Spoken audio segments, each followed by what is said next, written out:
Each year, Microsoft Research hosts hundreds of influential speakers from around the world, including leading scientists, renowned experts in technology, book authors, and leading academics, and makes videos of these lectures freely available.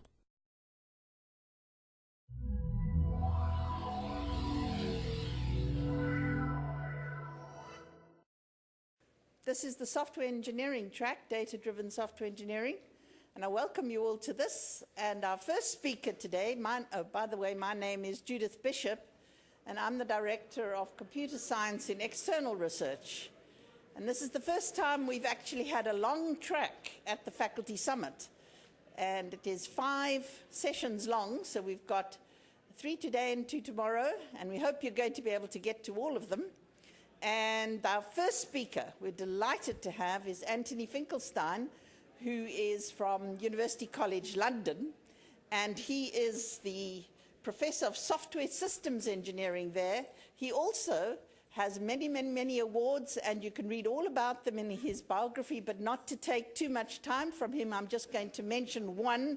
We were absolutely thrilled to see him up on the stage in Cape Town at ICSI, where he received the award for his outstanding contribution to software engineering internationally. Anthony, over to you.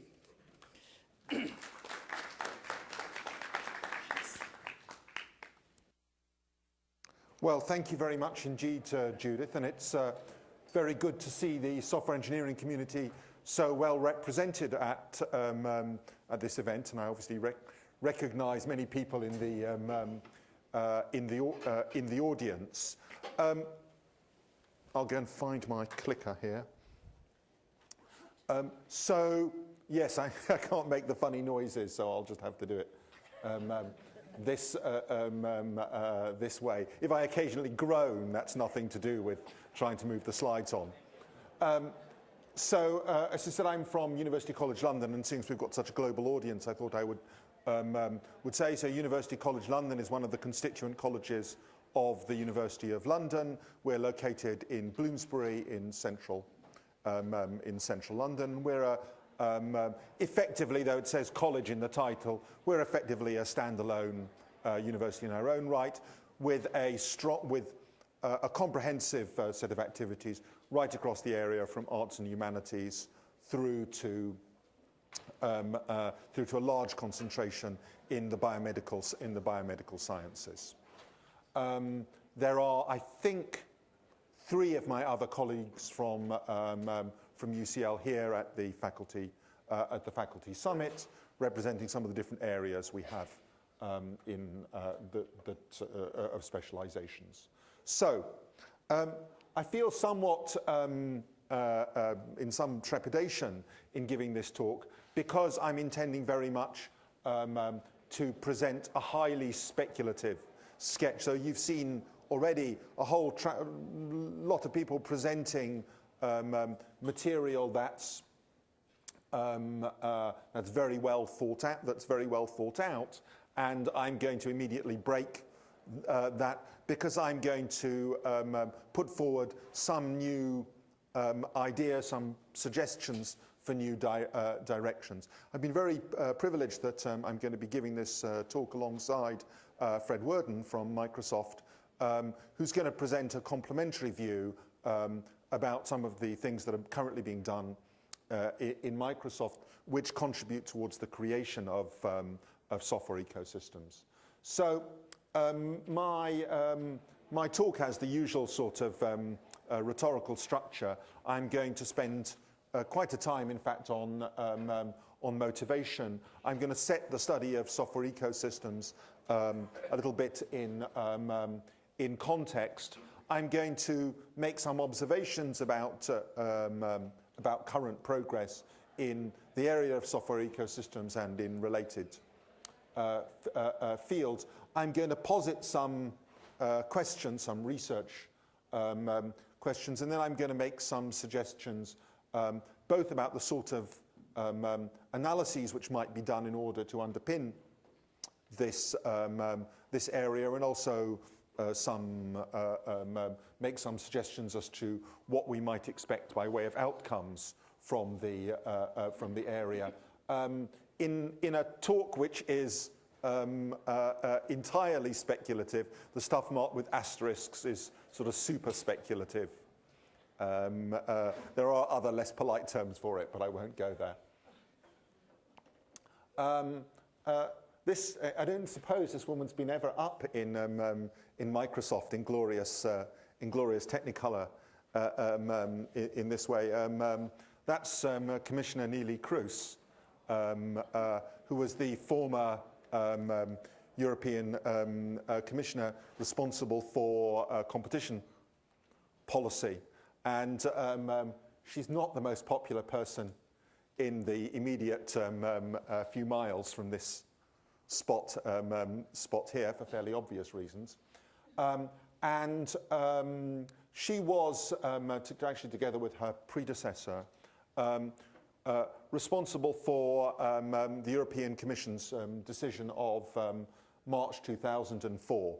And many people will know something of the decision of the European Commission, which had two parts. The first concerned video playing and about what could be done about the provision of video players and video formats within Windows, and I'm not going to talk a lot about that. But the second part of the Commission's decision of March 2004 concerned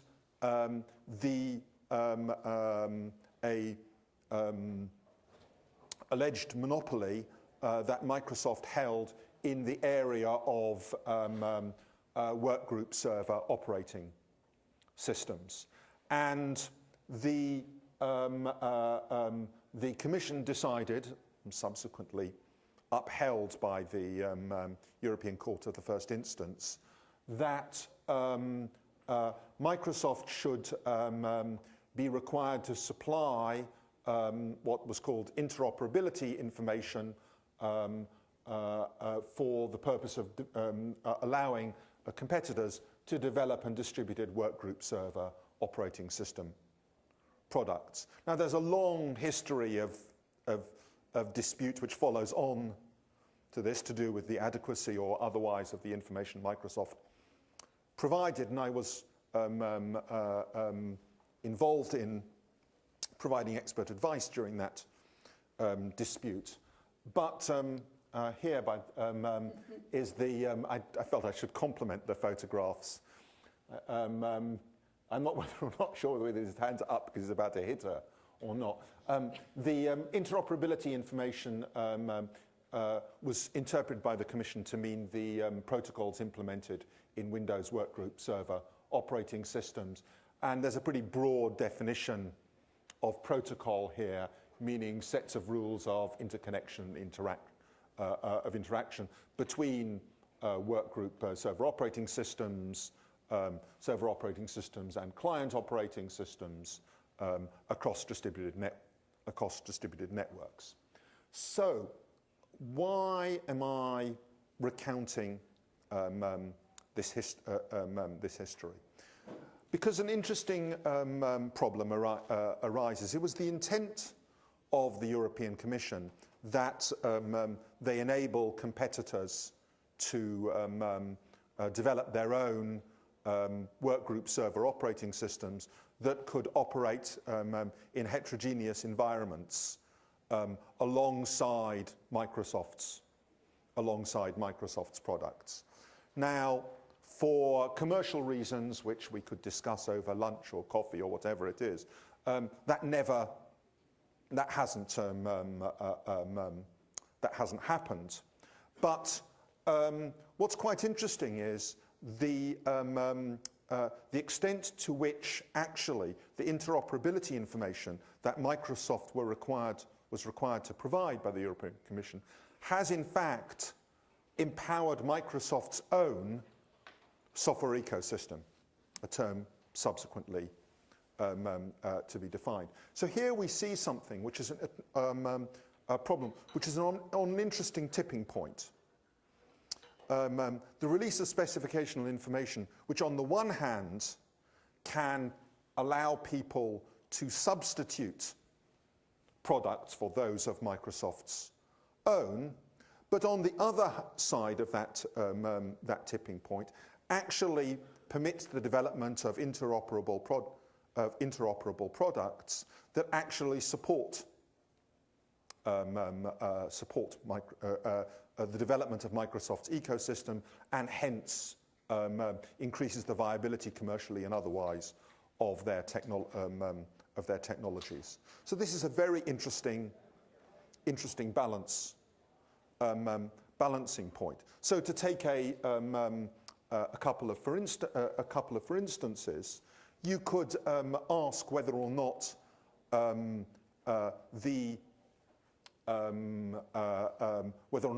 the ability of the Samba open source team to have access to protocol information about interaction with Microsoft's work group server operating systems,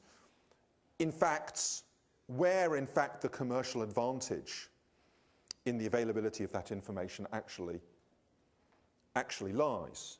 And you may well say that actually the existence of Samba and products like systems like Samba actually are contributions to the viability of Microsoft's products within naturally heterogeneous enterprise environments. Similarly, you might look at the core of Microsoft's server operating systems, for example, Active Directory and Active Directory replication, and ask yourself whether or not the ability of other products to understand how such replication takes place might or might not actually enable a dynamic ecosystem to exist. So we'll return to these questions in a moment. And I don't take a position, I'm just asking the question, okay? So this is another personal example. So Openbravo is an open source ERP system. It's produced by initially developed by a company based in northern Spain, where they're probably still celebrating at this moment. I was asked by a VC to do due diligence because they were thinking of making a major investment in Openbravo. Well, how do you actually make an assessment about you do technology due diligence on an open source product like this? Well, it's quite difficult because normally if you do such due diligence on a normal commercial product, you look at their processes, you look at their various process repositories and so on, and you can use that as a basis for understanding how they go about their business. But here you have a product which is really incredibly embedded in a software ecosystem. In order to understand that, I need to be able to understand how customers, partners, developers, and others actually interplay. In other words, I need to know something about the community, about the ecosystem within which Openbravo resides. The company itself is not viable outside that network of other community players. If the developer ecosystem is not healthy, then the company is not healthy. And to a certain extent, that boils down to an architectural question about whether or not the underlying software architecture is actually such that it enables those things to exist. So a third example, which is, this may give a rather bizarre impression of my overall working life, actually, but set that aside. I was giving a talk at another VC, called at that time Logispring and now called Adayundum. And they'd asked me to talk to CTOs of their portfolio companies about what sort of software platforms they should be using. And I was given a title, and they said, talk about the platform gamble. So I gave quite a lot of thought to this, and I had a layered reference model, not entirely surprising layered reference model, and I talked about making decisions and saying that I believe that the interlayer risk in most technology stacks is reducing, but that the intralayer risk might be increasing, and I was trying to talk about how you make the balances in choosing the technology stack. And I discovered that actually this was wholly uninteresting to the CTOs that I was speaking to. And you may say I'm building up a track record here, but we'll just the reason why it was wholly uninteresting was that in the area these people were operating in, there were what you might call software spheres of influence. Most of the companies there were concerned with producing technologies for supply chains, logistics and supply chains, and their worlds are dominated by the existence of large ERP systems. So their technology decisions are driven not by what you might think is the optimal risk-balanced approach to selecting a set of technologies that you might use for your stack. Actually, their decision-making was very much driven by their placing, their technical and commercial placing within a software ecosystem, within a sphere of influence of a particular class of ERP system, be that the SAP ERP system, be it Microsoft's family of ERP-related products, be it Oracle's suite of ERP systems. And actually, their choices were driven by their places in the ecosystem. That was a wake-up call. That was a wake-up call for me, certainly, in trying to understand this area. So now I want to make, I think, what I suspect may be some more controversial observations. So in some senses, you'd look at research in the area of software engineering, and you can see a very strong thread of research that's gone from the traditional world of monolithic systems, a more or less successful track of research on components, on component reuse, morphing now into ongoing research on component marketplaces, which itself has now morphed into a large stream of work reflected at services conferences and others on service brokering, and you can find any number of papers written on those topics, and I describe that as being very much a focus on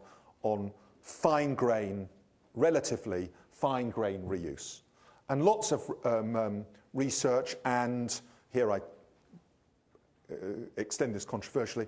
I would say that actually its application in the real world has been relatively limited.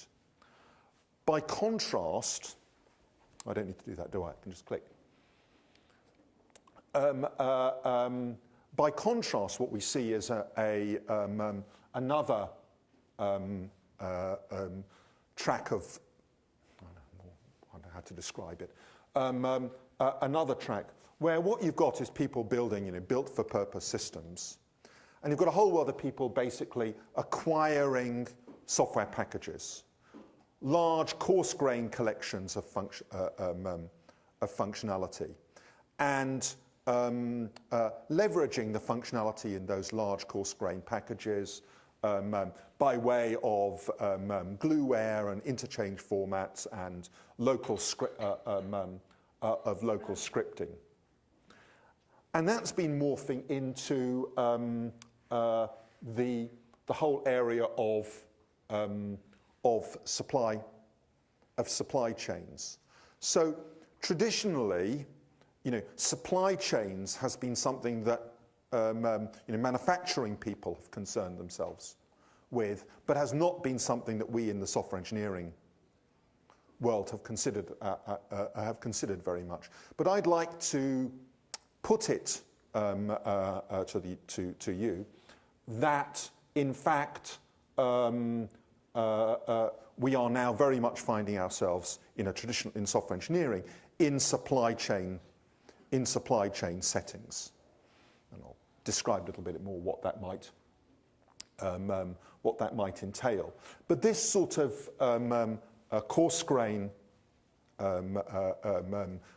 exploitation of functionality for the construction of systems across communities has in fact been very little researched, but is in fact a dominant mode of use in the community.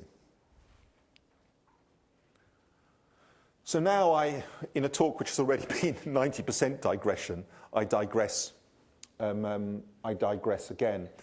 I believe that the boundaries between software engineering research and business research have been made artificially too high. I very firmly believe that we need a new rapprochement between technology research and business research. I mean, I believe very firmly, for example, that many of the current challenges about engineering systems in clouds will require us to have a much more sophisticated understanding of, for example, cloud business models in order to make some of the technical decisions we need to make. I believe that trying to understand software development processes outside of an understanding about how business and procurement is undertaken is actually a fundamentally mistaken endeavour. So I believe that there's a strong need to rebuild these threads together. I have to say I don't think there are very many good examples of what such a new rapprochement might look like, but I believe that it's important. So just a brief couple of observations on some of the subjects that there have been some work done on the area of acquisition of coarse-grain packages, and there has been a thread about that.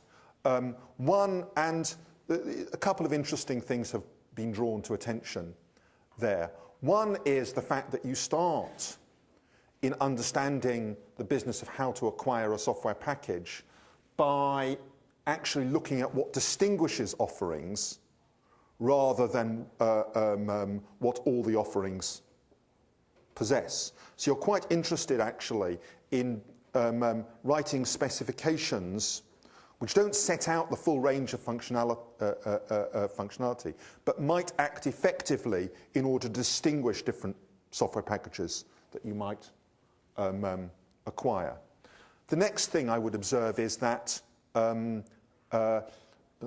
area of software packages suddenly, and this is relevant to software, highly relevant to software ecosystems, suddenly asks us to make decisions about what I call balancing mutability. Traditionally, in the area of software engineering and software specification, we've been very concerned with that we find out what users want, and we write a specification, and we construct a system in order to meet that specification, crudely. Okay. In software package acquisition, we all know that's not the case. Because what you do is you say, okay, well, classic example is you buy an ERP system and you have to do things, the SAP, the Microsoft, the Oracle the Oracle way. If that's not the way you're currently doing your invoice processing, then you change the way you do your invoice processing to do it that way, because it's cheaper. It's the obvious thing to do. And so what you have is a balance of mutability. You have a balance of changeability. Sometimes you change the organizational system around the product. Sometimes you have to change the product because you decide the way that you're doing your business is business critical, is where you get your competitive advantage from, and so on, and so on and so on. I'll say less about the business of aligning ontologies, though I think that's an important area as well. Part of the problem of acquiring a software package is actually aligning the ontologies within the different packages so that you can make a judicious comparison of what the features that are being offered by the competitive offerings are. Okay, so supply chains. I thought what I would do is just illustrate this very briefly with an example. It's actually a slightly elderly example. I bought a laptop, and the laptop had it was a typical problem, hardware by Dell, operating system by Microsoft, controller to control the PCMCIA slot by a third party supplier, 3G card by another supplier, build from a third supplier, aggregated for my university by yet another company, and so on. And can I get the blinking thing to work end to end? No. Okay, I can't. Okay, now you may say it's my technical incompetence, but the point of the story here is not to yet again outline that. The point of the story is that that's a complex supply chain, and where does the responsibility for what aspects of the technology functioning actually reside, and how can I locate that within this supply chain, and assuming that the fix is not at my end, but is somehow located within that broader supply chain. Who actually fixes? Who actually fixes that?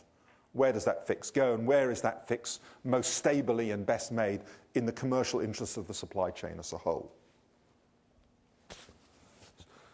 So there's a whole set of interesting things, but given that we're now in these complex supply chains, how do we deal with issues like who controls the evolution, and who is responsible for assuming what risks?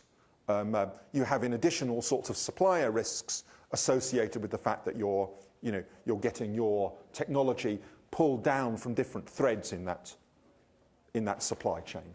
So what happens in that setting? So the interesting thing, the word ecosystem, I've used it without definition, and I'm probably going to not spend too much time on the niceties of semantics. But here we have, in some senses, a community of interacting organisms. So here we have a community of interacting software development players. And what's more, the important thing about ecosystems is that it also includes the physical environments within which they reside, the resources on which they can draw. Sometimes people refer to software ecologies. I think it's better to adopt a consistent terminology and think of the study of software ecosystems as being essentially the study of ecology. And then you get other terms like symbiosis, which is clearly what exists in many of these ecosystems we're discussing, which is the interaction between different organisms within the same setting, ideally to mutual advantage. There are other models like parasitism, which we could discuss as well. It's very interesting. If you go to any software development website, what you see is what you see here on, something that looks like what's on the left here, which is a whole long list. That's the one for Openbravo, actually. A whole long list of their partners. And in fact, if you go to any sort of modern software company, like particularly startups, things like that, that's on the front page. You have to be really big. You have to be like Microsoft before you don't, put your bigger friends on the front page of your website. And you can see here that, Microsoft, Oracle, and others, invest, a large amount of time and money in sustaining and build. We'll hear more about that, in sustaining and building their partner networks.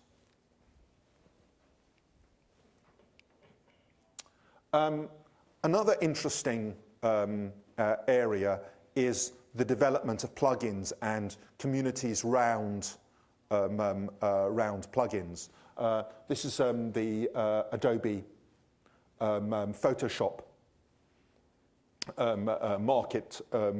marketplace enabled by Adobe. But I think the whole area of plugins is interesting both from a commercial point of view, from an architectural point of view, and about how it is that products successfully construct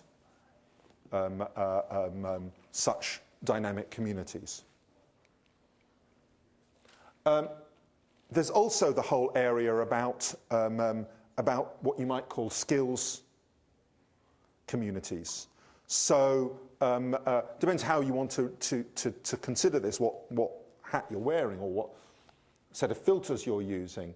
But you've clearly got very dynamic communities around particular development paradigms and particular sets of collection of skills.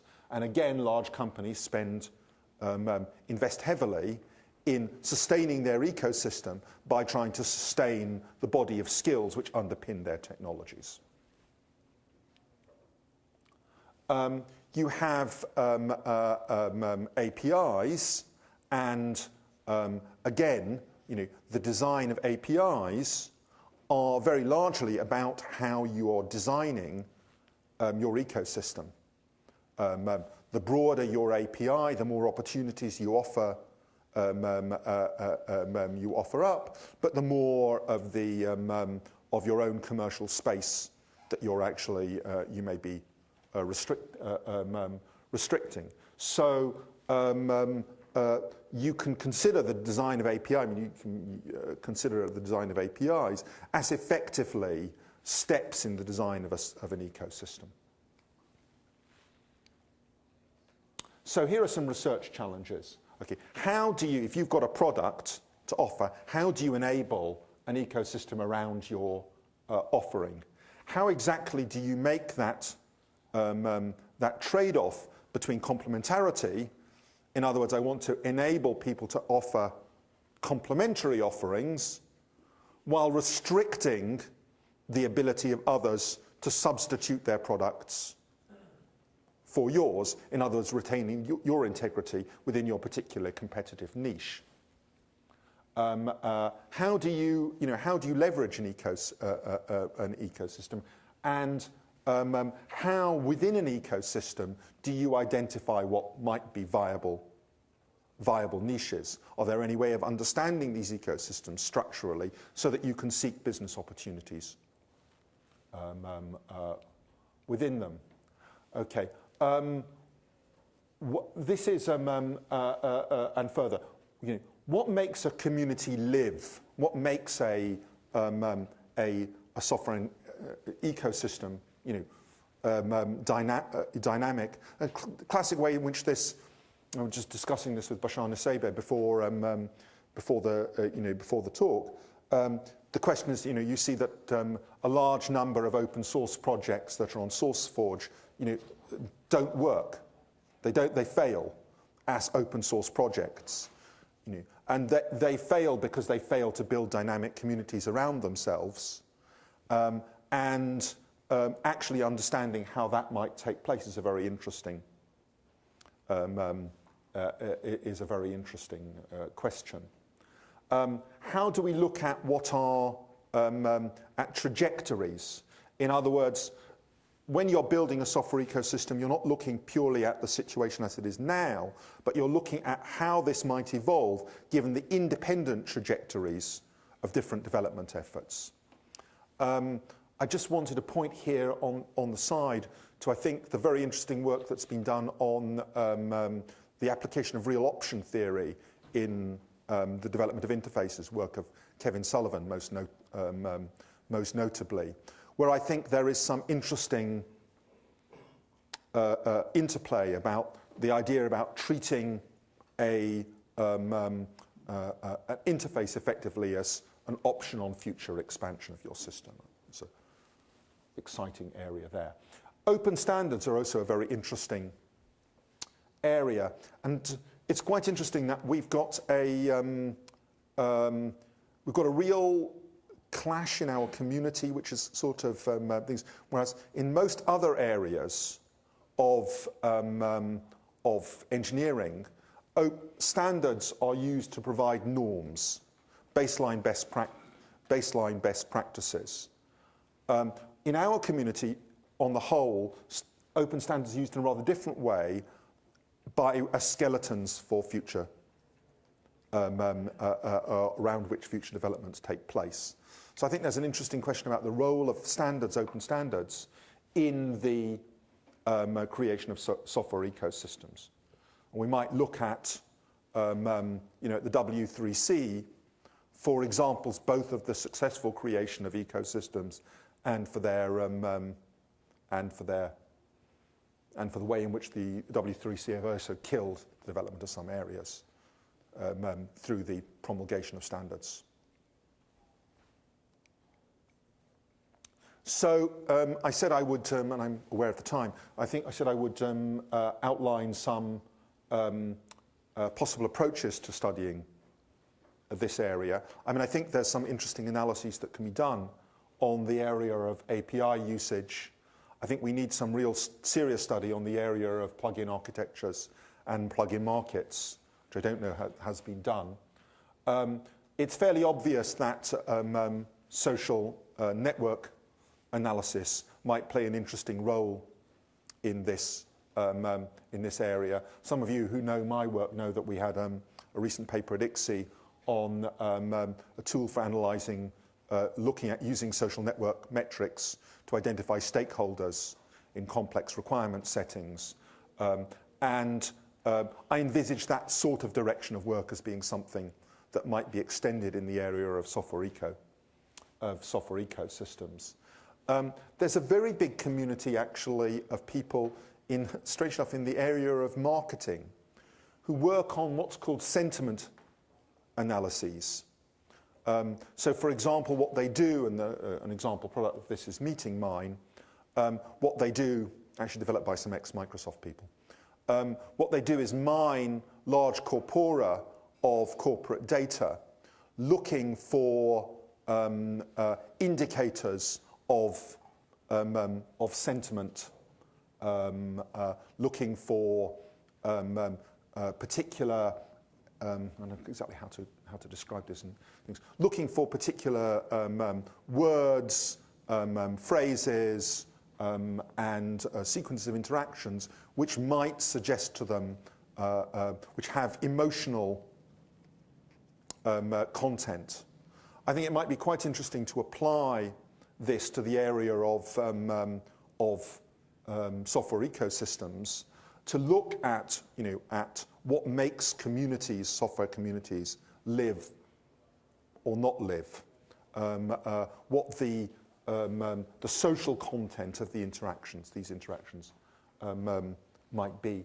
I also think that it may be well appropriate to apply ethnographic analyses, which have applied quite successfully in similar settings, to look at particularly studies of open source, to look at how that might take place. So what are the potential outcomes? The ability to engineer ecosystems, I believe, is important. The ability to actually consciously, the ability to manage the growth and evolution of the ecosystems of which we form a part, and I hope a new synthesis of research on business models and software engineering. And with that, I'll stop now and invite... We've decided that the way ahead should be, if there are any immediate questions for me, we'll do that now. Then there may be immediate questions for Fred, who follows on from me, and then we might have a collective wrap-up where we discuss the intersections of the two areas. And at the back. So, looking at this interaction between business and software engineering, like you talked about, are you talking about developing perhaps more sophisticated requirements for the software systems, as well as the processes by which these are implemented, or something more than that, maybe leading into maybe some more flexible architectures or knowledge-based architectures, things like that? Okay. Well, let me give a first exemplar of the sort of thing that I think can be done, and then try and move it along to answer your question. So, there's been a lot of ongoing research about how requirements engineering and software specification and software architecture ought to be done. Long-standing set of research streams in that area, but that has often been shorn from an understanding about procurement, sales, and business processes round acquisition.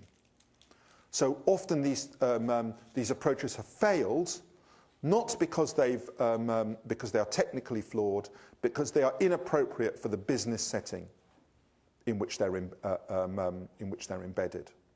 Similarly, you might envisage that architectures which are technically feasible, but where it is very difficult to construct business models which will deliver revenue to the relevant players around them, are not going to be feasible. So I think it'd be very interesting to sort of try and bring business modeling and analysis and the study of architectures together. I apologize that I'm not able to give you a down the line thing, because it is a speculation. Okay, we'll just take a question here from Bashar, and then we'll keep yours, Ralph, until afterwards, if that's okay. So it's really just a follow-up comment or question, which is maybe ecosystems are there to be discovered as opposed to engineered in many ways. I mean, the question about whether there are requirements for these is a question about scope. You can scope it as a project, you can scope it as a wider system, or you can scope it as the entire world. And I think some of the difficulties that I think we're going to face are deciding when to stop asking who might be a stakeholder or who might be a relevant authority that might impact the project. And so on the one hand, it would be nice to, I mean, one of your conclusions was how do we engineer these ecosystems? I mean, maybe that's not the right question. It's how do we discover what ecosystems are most relevant for the projects that you're developing? So methodologically, it may well be that the best approach to do is to study our existing examples of successful dynamic ecosystems and understand what does that. So that's a research methodology question. I understand that it is in the critical commercial interest of players in this setting that they are part of such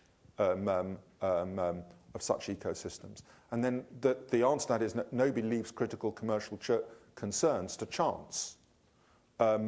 Therefore, they want to take such actions that enable a successful ecosystem to take part, and that to take with. And that may mean that you do not necessarily, locally optimize on business opportunities, because the global optimization that's required in the creation of a community is more. And it may mean that you create, architectural frameworks which are somewhat different than you might create if you were in a position just looking within yourself. Right, well, thank you very much. We'll have Anthony up again, hopefully.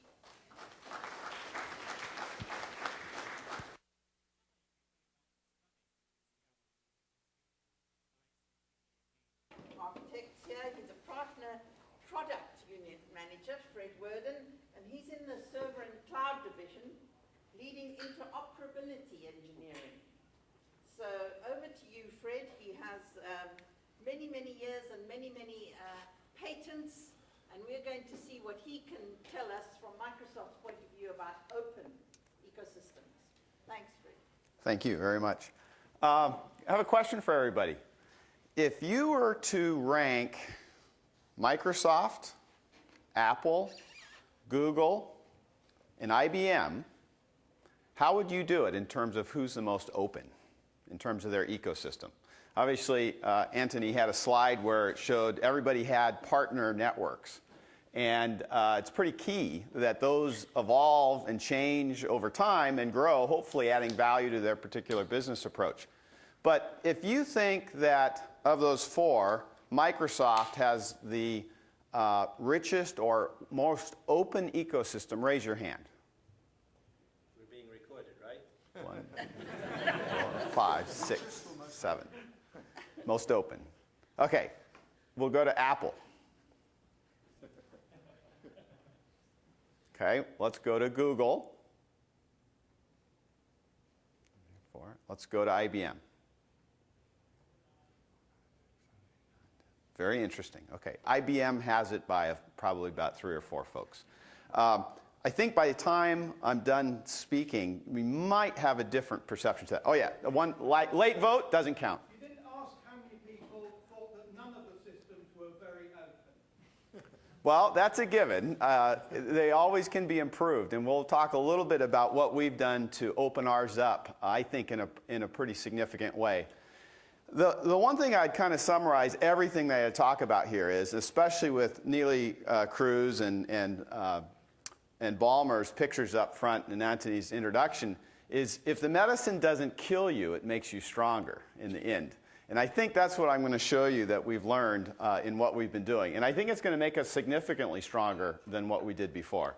So with that, I want to kind of go over a page that you guys can all pull up. And that's the Microsoft.com wack protocols page. And this is a great point for you to kind of dive into from a developer's experience or from a legal and community standpoint where you can get information on what I'm going to be talking about, including tools.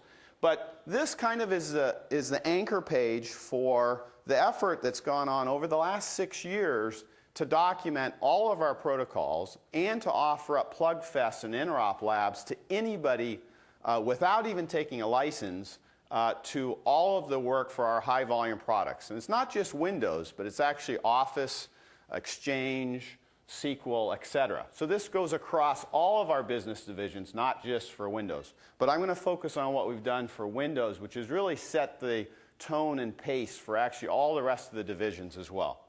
So with that, let me kind of dive into some of the stats. This happens to be about half of the effort that we've done. And this slide is going to highlight what we've done for the Department of Justice in the U.S. Anthony alluded to the European Union, which was focusing on server-to-server protocols primarily in a work group setting and has kind of an interesting definition of the boundaries. One of the challenges has been to actually take the words that the lawyers wrote down that describe some environment or ecosystem and actually translate it into reality, both in what the European Union Commission has said as well as our own Department of Justice. Those boundaries are not easily defined, actually. In fact, they're very hazy and unclear and opaque as much as possible. So with that, in the U.S., we have actually documented and tested 222 protocols, about 23,000 pages, and taken those and converted them and extracted requirements. What do you mean by tested? We're getting there. Hold off. Good question. Within that set of that corpus, if you take an RFC style must or should in terms of language, we've extracted almost 37,000 requirements that actually have to be tested to say that what was written in the specification actually occurs in the system. So if a packet is sent at this particular time between this machine and that machine, we need to either synthetically create that packet and make sure that the server responds in the same way as the client does, or we have to observe it if we're actually using a real client to drive the particular system. That is a lot of testing, okay?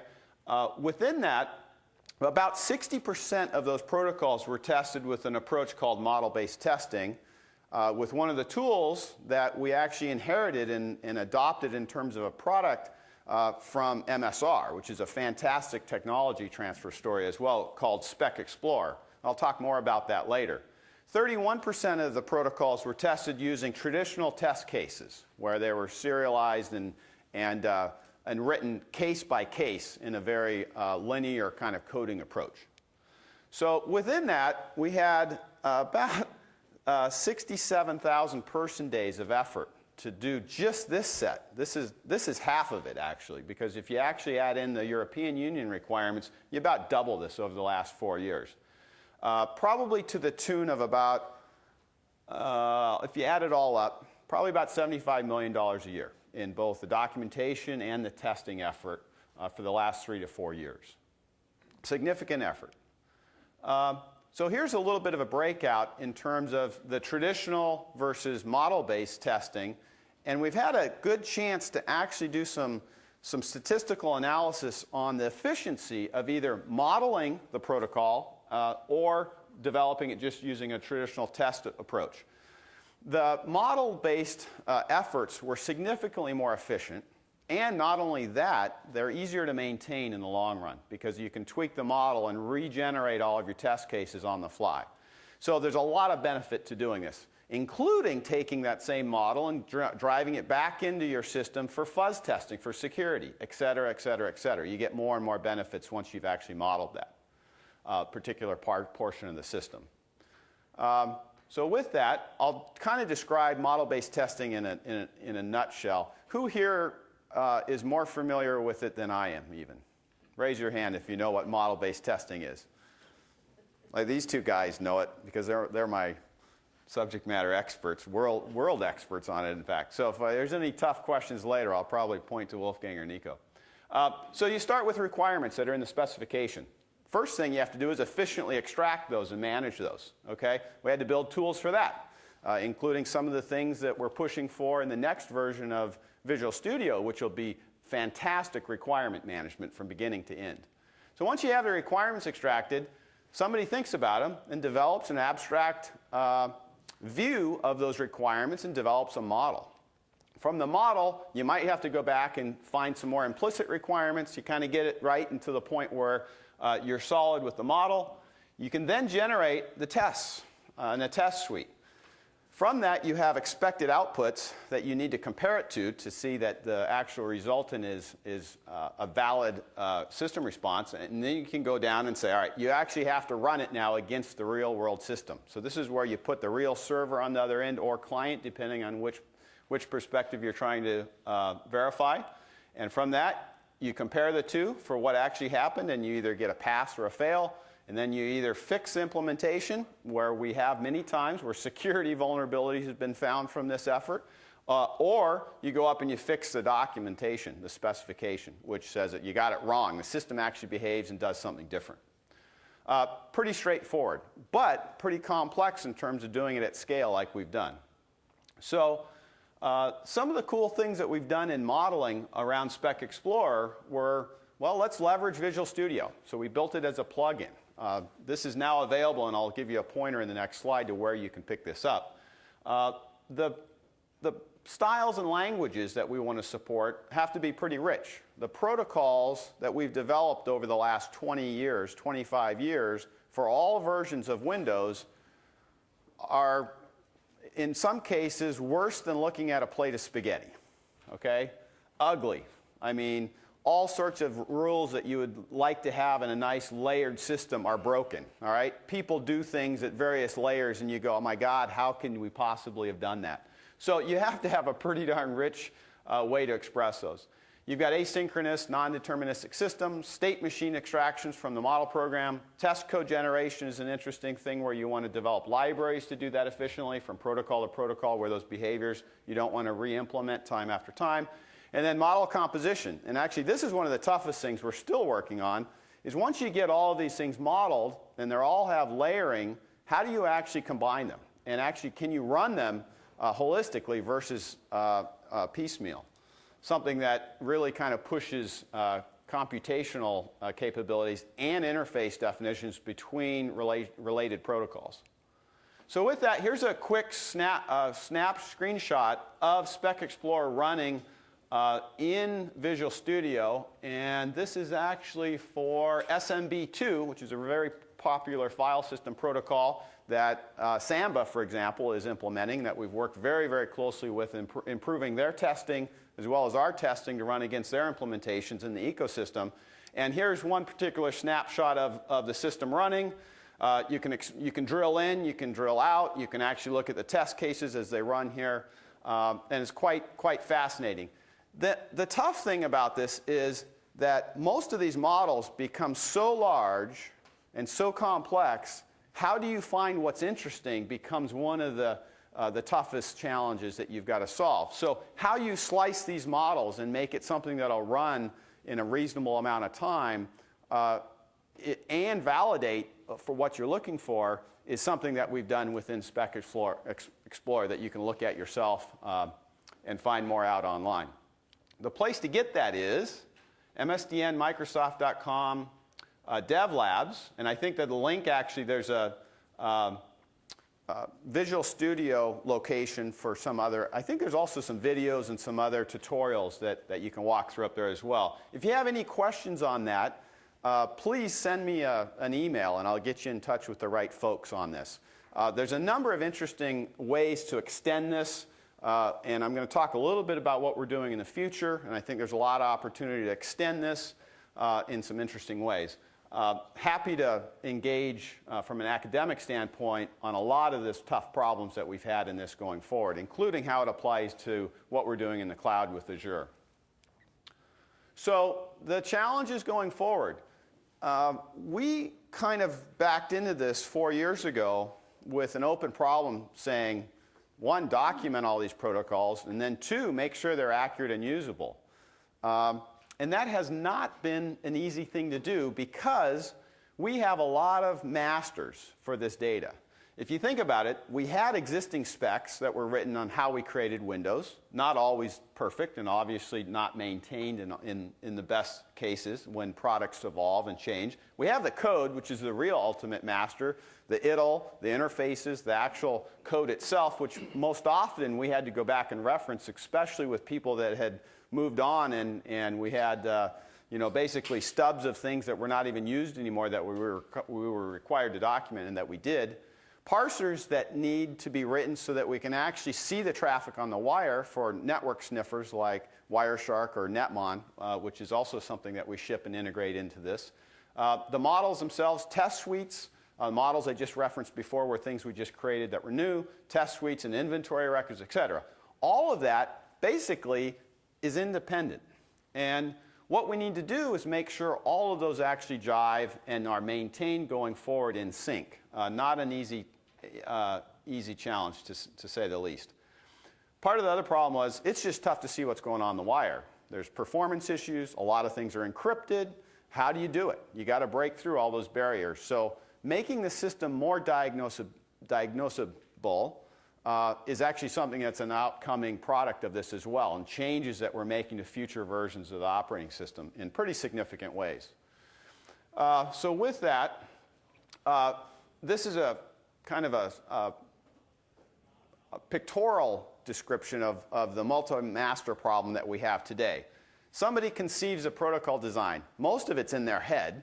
A little bit of it gets written down into some code or to a prototype.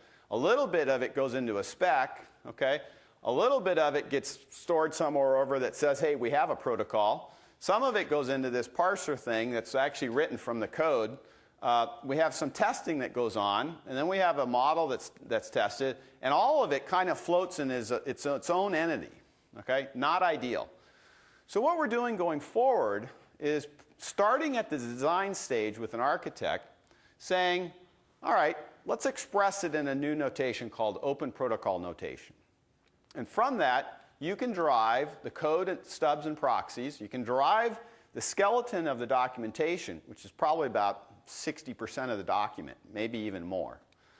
the network parser itself, so you can see the traffic when you want to look at the prototype, the test adapters, the test suites, and the inventory record, all of it from one master.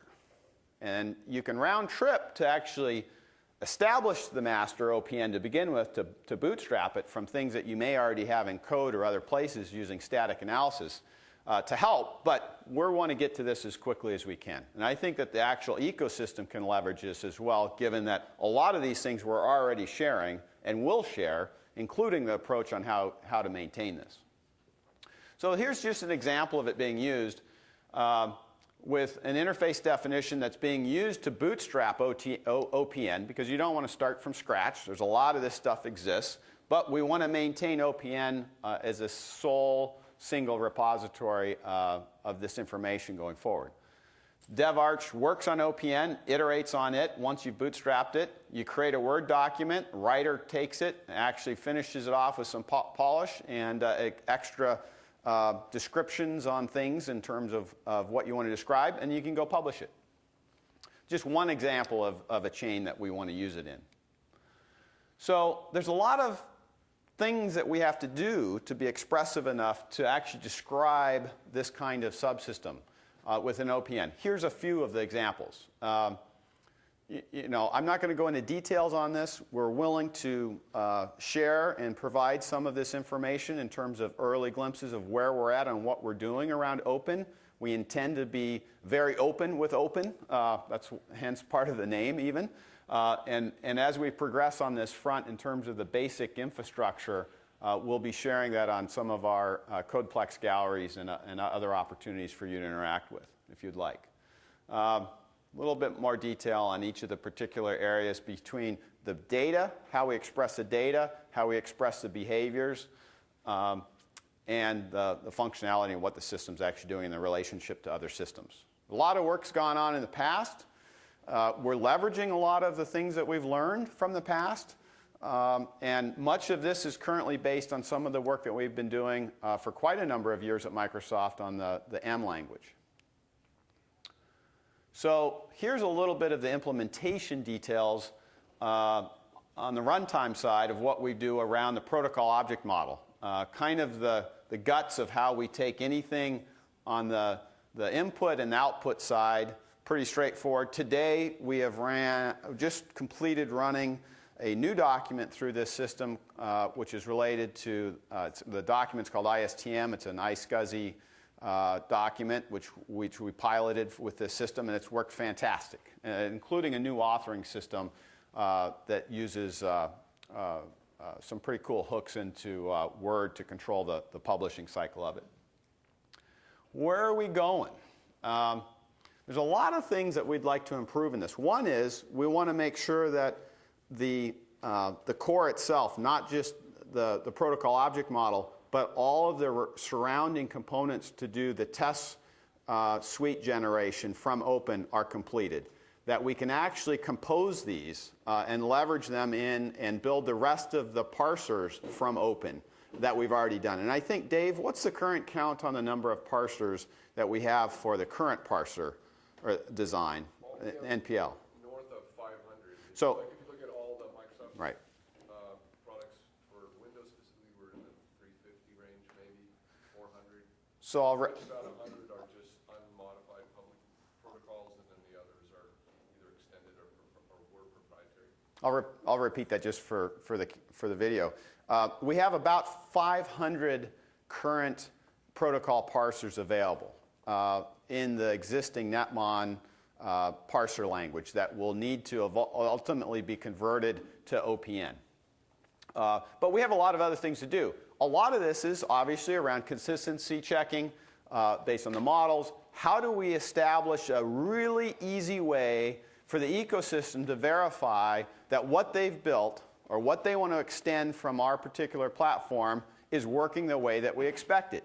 Now this is critical for us as well as our partners, and having the best tools to do that are essential to actually developing a more stable and a more predictable ecosystem, especially as we start to compose things faster and faster with what we're offering up with Azure, for example. How do you verify that something that's running on-premise runs identically when it's in the cloud, and whether it's a private cloud or a public cloud. And how does a more complex system, in terms of reliability, run even within one of those environments? So how does your reliability really go up to 4 or 5 nines? That's not an easy thing to do when you have these kinds of interplays between hardware, software, and you have 7 or 8 or 10, 12 layers in the stack that you have to determine are acting either appropriately or not. And then, in the end, how do you point the finger of whose problem it is? The faster you can do that, and the more reliable you can do that, the more confidence you have with your end customers. All of this helps us to do that, not only to do what we have to do for the next 10 to 15 years from a regulatory standpoint, but that medicine that we've taken, I think, is actually going to significantly improve how we interact with our partners from a quality perspective using some of these tools. We've got a long ways to go, and we're really looking forward to input from a number of people. We've talked to a number of you guys in different capacities about what we're doing going forward with the open protocol notation and the overall protocol engineering framework, or PEF that we call it, and how those components can actually come together and kind of extend from where we're at. We have a good basis for this. I think it's a pretty exciting thing that we're going to be doing going forward. So with that, Anthony, why don't we take any questions on what I just went through and the overall both presentations? Happy to open it up. Great. Thanks very much, Fred. Do you want to ask your question again? Oh, just questions for anybody. I have one question. If you have no design in the beginning, and then you try to define an interface to something that hasn't been well designed, chances are you won't find a simple interface specification. It seems to me to avoid having more of a mess in the future, it would be nice if the initial designs of the interfaces had some design in them. So what kind of programs do you have in place to eliminate the rough edges of the current designs and turn them into something that's much more manageable in the future? Oh, that's a great question. For one, depending on the how deeply ingrained that interface is, as ugly as it is, you're going to love it for a long, long time, if you like it or not. And you can evolve and move people to a new interface and you clean it up. But if I get your question correctly, you look at the servicing life of some of these things that you've built. We still have custom contracts for NT 3.51, okay? It won't ever go away in some regard. It's almost down to 0, but you actually have to live with things that you do. So the best thing to do is to prevent the ugliness, and that's through education, better modeling and understanding of the behaviors, whether it be performance problems or complexity for implementation, and better education as you create a new interface or new protocol. This helps, given our repository of our mistakes that we've made and ability to reuse what we already have. Most of the time, you don't need a new one, actually. People build something that's slightly different, and it becomes not ideal in some situations from what we found. So, but you know, there's a range of solutions to that. One is you do evolve the interface, and you say there's a new version, okay, and you slowly move people off of it, but you're not going to get to wholesale retirement anytime soon if you have an adopted base that's fairly large. Best thing to do is to, you know, avoid it. You know that. No magic solution there, though. This actually showcases it in a fast way what not to do when you go through this exercise. You have an answer to that? I mean, you could reasonably speculate that at least some portion of the difficulties Microsoft ran into in the early days in terms of the quality of its protocol documentation were largely due to the inherent difficulties of the protocols that they were trying to, you know, the inherent complexity of the protocols they were trying to document, and what's more, the technology substrate on which those things were built. And as you know, as time rolls on, the feasibility of developing things in a more systematic way becomes better. Yeah, The study of this is actually very interesting. When you look at the business demands, when you look at how an actual interface evolved, where things were done, how they were done, a lot of mistakes are done based on pressure, on time to release, on interesting dynamics of what group does what. Yeah. And this is even between open source and Microsoft, et cetera. The study of that is actually a pretty interesting area. And we're learning more and more about that here. I mean, I think there's a strong Conway's law, is a pretty strongly affects how these things are constructed. And you can see the imprint of Microsoft's own technology evolution in its protocol specs, organizational evolution in its protocol specs. Yep. Yep. Good observation. If I can just interject there before your question. Whoops. How do I make this thing work? I think you turn this on to. Yeah, that one of the groups, of course, as Fred said, is Microsoft Research, and this session is also organized by two of the researchers. One of them is over there, Tom Ball, and Wolfram was here, but he's slipped out. So, oh no, there he is. Yeah. Wolfram Schulter, Tom Ball. They're also organizing this whole track of lectures that we've got, and this is just the first one. So, just very briefly, one other thing to mention, which is in the talk about multiple masters, I might add on one extra master, which is something that isn't considered as much as it should be, which is intellectual property assets. Of course, what you've got is you've got some of the protocols and some other information embedded in patents and other sources with serious ecosystem and commercial constraints operating over that. And it's quite interesting that in the software engineering community, we don't discuss IP assets like patents as much as we should do.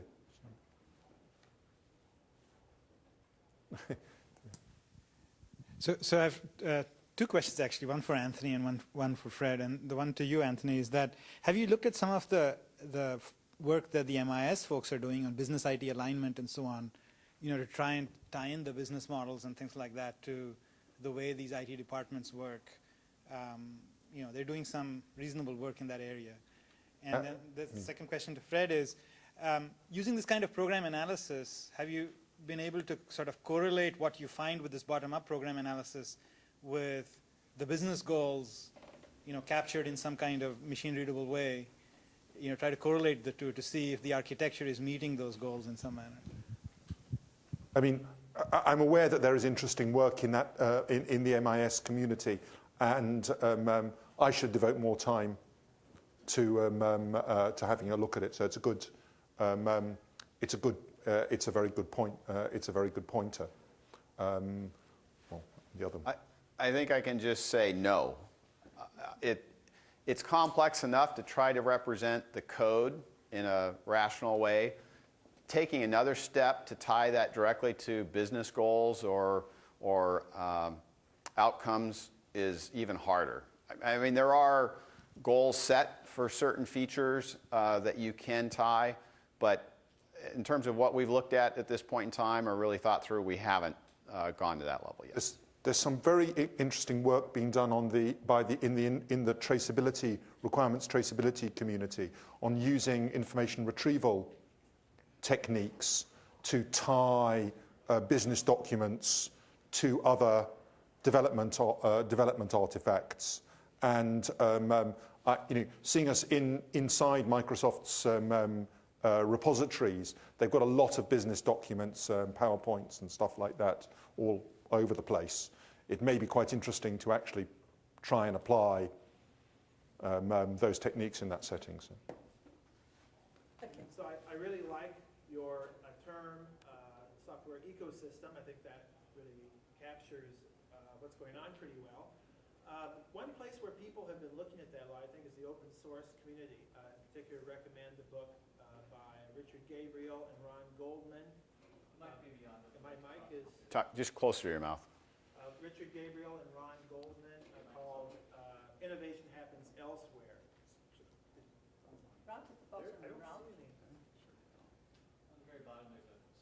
Tiny switch. Is it on now? Yep.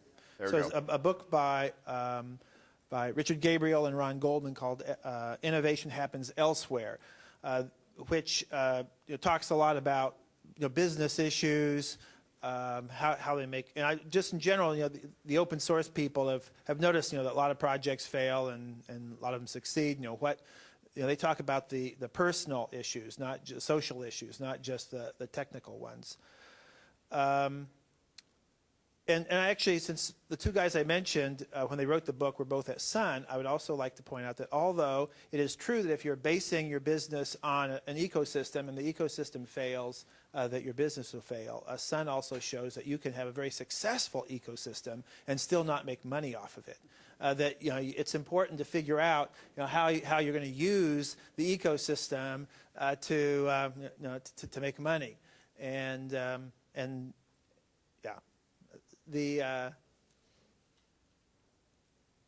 I'd like to warmly agree with both sentiments. Firstly, that there's been some interesting work done in the study of open source development that's highly relevant to the study of software ecosystems. But perhaps more warmly, still to welcome the second observation, which is that the question of the question of how people can make money within such ecosystems is really important, and it's important not just to ask the question about what needs to be open, but also the question about what you actually need to not open.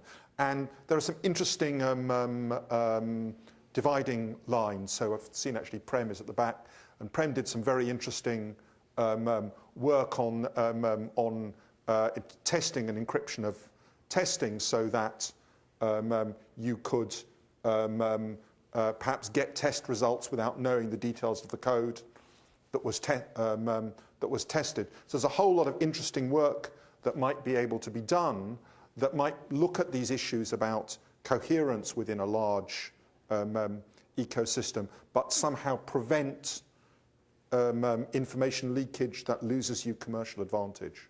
So I'm very interested in those questions.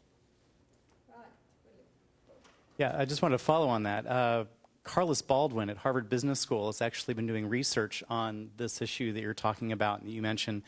And she's a specialist in modularity of businesses and how that relates to modularity of software. She wrote co-authored the book, Design Rules, The Power of Modularity. She's given some keynotes at our software engineering conferences. Anyway, what she says is that when you modularize an interface, you're creating options for substitution. And when a company does that, you create options for competitors to substitute components underneath you. And she gives case studies for IBM, for example.